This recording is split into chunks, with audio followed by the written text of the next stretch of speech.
متشابهة الإشارات. يعني متشابهة الإشارات هنا سالب وسالب، سالب وسالب. زي لو قال لي إيه بالظبط كده 5 زائد 2. هنا مش 5 موجب و2 موجب؟ طب 5 و2 7. وبرضه هنا 2 و7 9.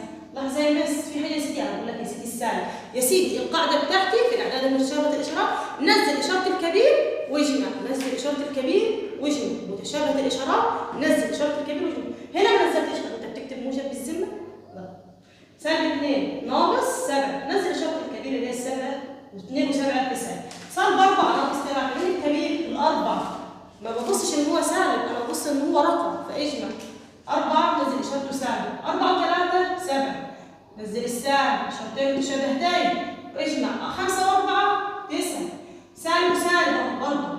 سالب 6 زائد 6 نقول له 12، بس نزل السالب إشارتين متشابهتين ونزل السالب واجمع.